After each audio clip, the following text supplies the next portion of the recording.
YouTube, capital G here. Looks like there's already a little bit of drama at the NAWCQ, despite the fact that at the time I'm recording this video, the main event has not even officially started yet. What exactly am I talking about? I'm talking about what a lot of people yesterday were talking about in the Yu-Gi-Oh community, and that is exactly what happened at the top 16 of the points playoffs. Now, for those of you guys who have no idea what the points playoff is, because you might even be wondering, well, Cap, if the event hasn't officially started, or what exactly is this? I thought that the duels were going to be going on Saturday and the top cut on Sunday. So what exactly are you talking about? So this was a different event, and it's all kind of, part of the NAWCQ celebration taking place over the weekend in Pittsburgh. But this was basically a Friday night playoff that happened, which was going to determine, kind of like the final standings for like the world points. And the players with the highest amount of world points in North America were basically going to enter this tournament. And if you did well, especially if you ended up winning the event, it pretty much was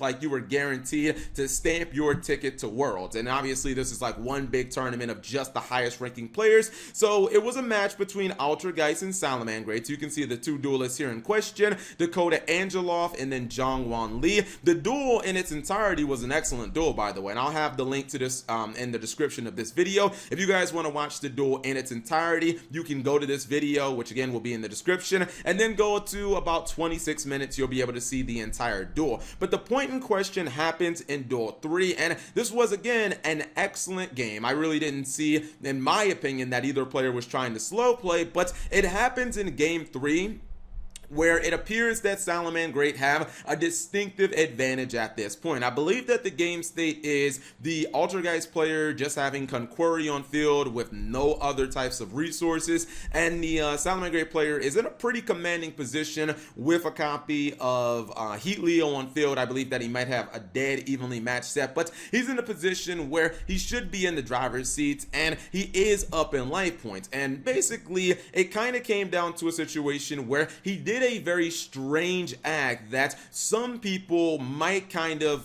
they might kind of see as essentially being or essentially slow playing. And this video is kind of to serve as a precaution for anybody playing at the event. It appears to me that Konami is going to have a heightened sensitivity towards slow play. So you guys can see right here, here's the game state. Altergeist doesn't really have anything except Conquerry, just kind of sitting in defense mode. Now he can't get over it with the Heat Leo, but obviously he doesn't really have any ways of generating offense. It's the Salamangreat player's turn. He just summoned Jaguar to Heat Leo's link point, and he starts looking through his graveyard. Now he does not, I believe, have any natural extenders, so it's not like he's checking in his graveyard and thinking, do I want to activate Spinny's effect and try to summon it from the graveyard? Do I want to bounce with Falco or anything like that? He has no natural extenders in his graveyard, and what he actually does is he looks at Salamangreat, or he looks at Salamangreat Sanctuary, and he kind of starts reading it. You can see he takes it out of his graveyard. He starts kind of reading it in depth. He looks through his graveyard again, not really interacting with anything. You can see that his card in hand, I believe it's either an impermanence or an evenly match. It might actually just be an impermanence, and then he just passes it back to his opponent without making any further plays. Now the thing was, he had already received some infractions already throughout the course of the duel. I don't believe, well, there's debate on whether those infractions were for slow play or if they were actually for, making like illegal plays. And at certain points, his opponent had told him, could you speed up a little bit? I thought he was playing a little slow. But the interesting thing is, like, during the course of this duel, I didn't really feel as if either player was actually slow playing. Now, when you look at that play, it does seem incredibly strange, especially because you are in game 3. They were coming down to where they just had a couple more minutes. It looked like probably time could be called within maybe each player having like one more turn, and then that would kind of be it. But the judges, immediately stopped him. They're asking him questions like, hey, why are you reading this card, which you have no way of being able to interact with? And they ultimately decide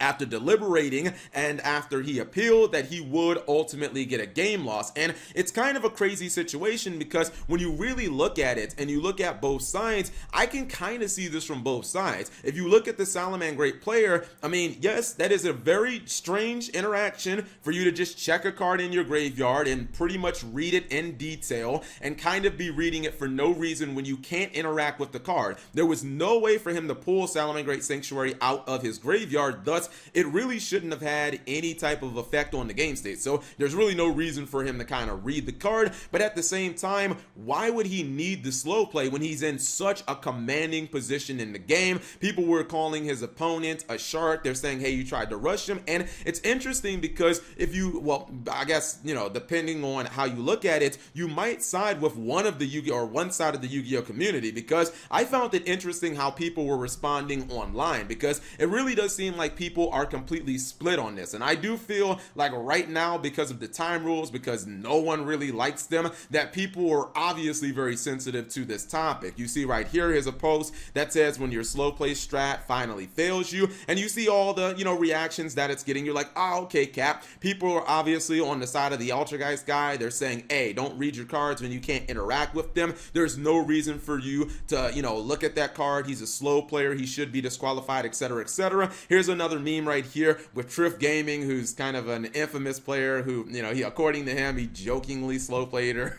You guys know about that whole situation with Triff. Here's another picture, and this is what I originally thought, you know, the Yu-Gi-Oh community was feeling. I was like, okay, everybody's kind of seeing it that way, although I personally didn't feel like he was slow playing. But then I started seeing some other posts, like this one right here, which is generating a little bit of reaction. It says when you successfully scum a win out of a dude who legitimately outplayed you. And I was like, okay, not getting as much traction as the other one. But then look right here, shark people are real. You know, the people are calling him a shark. So it's really interesting to see how people are looking at this situation, where you can kind of see both sides of it. Maybe he was you know, doing something that was highly suspicious, but again, he was almost certainly going to win the duel anyway. So to me, it doesn't really seem like he was slow playing. And another thing is, the commentators, Robert Boyajian and Jerome McHale, both of them who work at Konami R&D, they didn't think that he was slow playing either. Both of them specifically say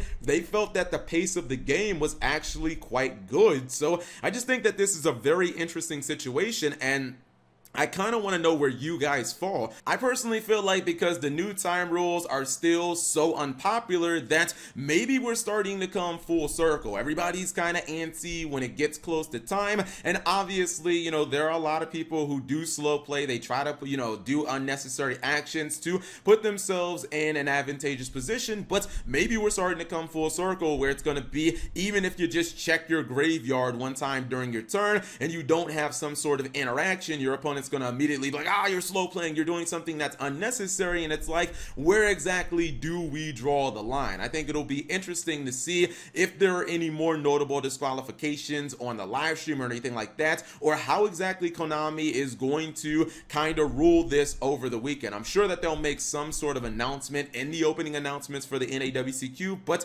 this could be an event that, I don't know, maybe landmarks how Konami is going to start, you know, applying punishments moving forward, or maybe they'll just kind of wing it for this event. But it does appear to me that at this event, everybody's on edge when it comes to the new time rules, and this was an unfortunate situation, but one that a lot of people are talking about. So where do you guys fall on this? Wherever that is, leave it in the comment section below. Again, if you guys want to watch this duel in its entirety, or if you guys want to see exact situations or what the commentators said, the link to this duel will be in the description. Thank you guys for watching. As always, subscribe if you have not already, and turn on that notification bell for daily videos. Oh, and actually one last little piece of information I totally forgot about, but it is actually kind of important to this discussion. Even though Lee did get disqualified from this tournament, he is actually still eligible to play in the main event at the NAWCQ. I think that's kind of interesting, and mainly I'm not exactly sure how Konami will issue or how they'll deal with future punishments. Like, yes, he got disqualified for, you know, a slow play infraction, but in the next tournament, which obviously, well, it starts starting right now, does that mean that those penalties carry over? You know, with him specifically, if he were to get another slow play infraction, then you'd probably think like, okay, this guy actually is just slow playing. We don't really have tournaments like this where there's a tournament before the tournament, so I have actually no idea how penalties carry over to the next tournament. But if I was advising him, I would just say, dude, make sure you don't get any more infractions, because there is a chance that they could automatically, you know, upgrade those into like game losses or match losses, or maybe even a first time offense could end up leading into a disqualification. I think it'll just be kind of interesting to see if anything else happens with him or other players throughout the event.